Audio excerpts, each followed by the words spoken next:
Pinheiro now to add the extra point.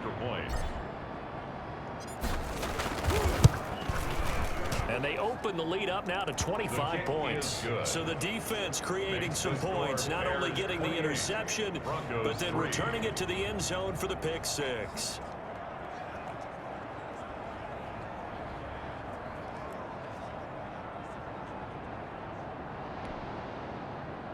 Eddie Pinheiro to kick off for Chicago.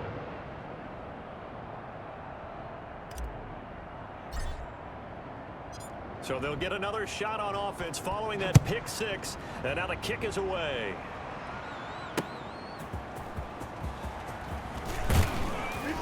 And he will be taken down here on the return on what will wind up being the final play of this third quarter. Welcome back now to Denver. A lot of folks starting to make their way to the parking lot. Their guys trail big here to begin quarter number 4. Hey, here we go. After the pick six, they go right back to the air. Open man Hamler, that's complete.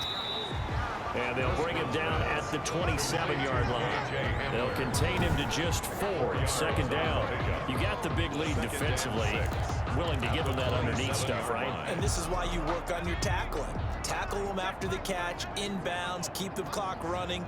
Just go ahead and bleed the game out that way. The throw over the middle taken in. He's at the 40. Past the 20. And all the way home for the Broncos score. K.J. Hamler, 73 yards. And the Broncos cut into that lead. Lining up for the extra point. As a former DB, you might not like to see that, but from a wide receiver's perspective, those are the plays they dream of. Correct on both counts, right? Because once he took off, I mean, let's face it, that should have been done in Big Sky Country. Aren't any speed limits out there? And off he went. Glad I wasn't the one trying to chase it. And the Bears hands team able to pounce on it and get the football. Now they're down big here in the fourth. They had to try the onside kick. Can't fault them for the effort at least. No, you can't at all. And if nothing else, now you've put something that you're trying to practice, right, that you've worked on into a game situation, and now you can go back and dissect it. So if you need it again sometime, maybe you'll find a better way to do it. But, yeah, this game's pretty much done for them. A gain there of 12 yards and a first down for the Bears. Yeah, I think we can get used to seeing more of that in this fourth quarter, especially if they're having success on the ground like they did there. Yeah, I think back when we met with the head coach in preseason, and all he talked about was building a bully. And I think it was this situation he was envisioning.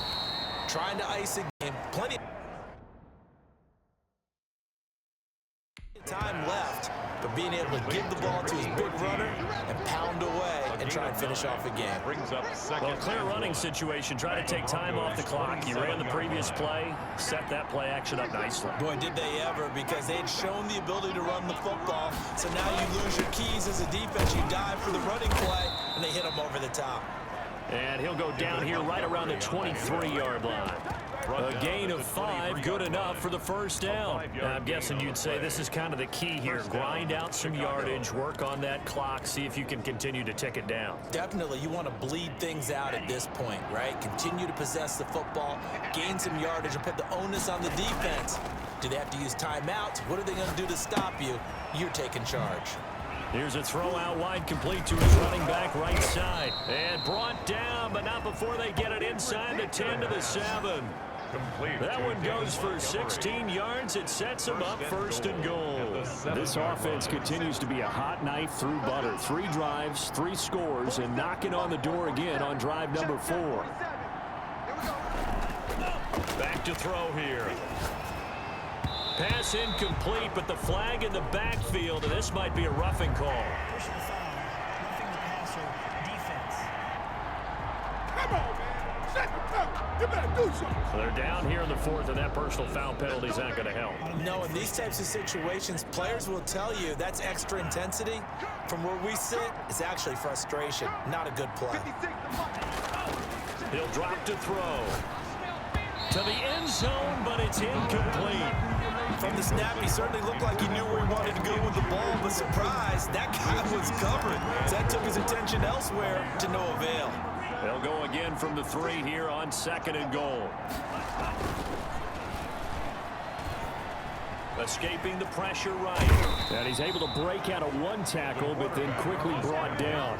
He'll wind up with positive yardage. It's a gain of 3, but now it's 3rd down. How about a tip of the cap to the defense? They're working against a very mobile quarterback, but all day long they've kept him under wraps. And on that play, they held him to a short gain. 51 to Mike, boy, 51. I'm coming. They'll look to throw on 3rd and goal. Got his man, and it's caught for a Chicago touchdown. Ted Ginn, ready for the regular season with his 2nd touchdown of the game. And the Bears will add on to their lead. They were still throwing with a comfortable lead here late, and now that lead even more comfortable. And your first thought is there bad blood that went into this one ahead of time, that maybe they're seeking some revenge, or they just don't like them? But the other thing that always hits me is, are they worried about playoff positioning, right? Are they worried about, do you need enough points in case there's a tiebreaker that comes into play later? The Broncos take over 1st and 10 at their own 25-yard line. Set to take over, the Broncos offense trots back out, and they're hoping to redo their efforts in the last drive when they got into the end zone. And just think of what it's like now on the sideline, because when you score a touchdown, you have to go over and look at the tablet and see what you did on the last drive. When you scored points, and he fires one that's intercepted.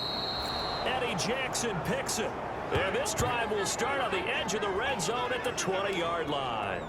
Now we're going to get a stoppage. Appears to be an injured Bear on the field.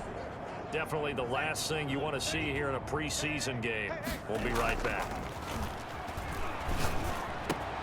His throw caught right around the 6.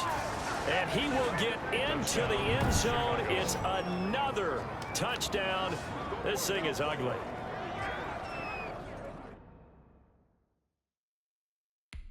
He has really settled in throwing the football, and that touchdown here in the 4th quarter gives him a pretty comfortable cushion.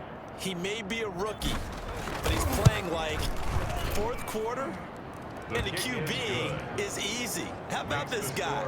Youngster, not worried about anything, just cutting it loose and having fun. Eddie Pinheiro to kick off for Chicago. Now after the touchdown, here's Pinheiro to kick it off. And as we see so frequently here in Colorado, that one over the inline, so it'll come out to the 25. And Denver getting set to take the field. And last time wasn't pretty. One play and an interception. We'll see if they can do better.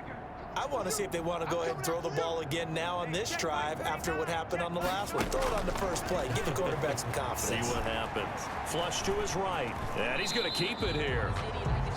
He'll get 5 out of the scramble. Hit second down.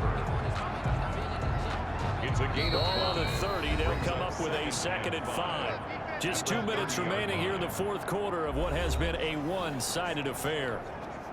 So it's Bronco football as we get you reset here. They're looking at 2nd down now as they search for a consolation score. To throw again on 2nd down. Driscoll. And this one incomplete. Too much contact to hold on to that one, and it's 3rd down. They come up now 3rd and 5 following the incomplete pass. Looking to throw. Open man, it's Vanette. And he gets this up across the 35 before he's out of bounds. That one goes for 8 yards. As far as tight ends go, this guy's not a speed burner. He's much more of an inline blocking type of a tight end. But how about this last play? Made a nice catch and picked up a 1st down. That's what impresses me about him. When he's called upon, usually gets it done. And that'll be knocked away. It's incomplete. That was well played, but that was also an example of a corner who understands his coverage, realized he had support behind him, and could be a little more aggressive in the shorter zone, and did exactly that, knocking that pass away. And he'll go down. The Bears get there for the sack. Now the Broncos are going to call the first of their timeouts as they'll talk it over here before what will be an important 3rd down.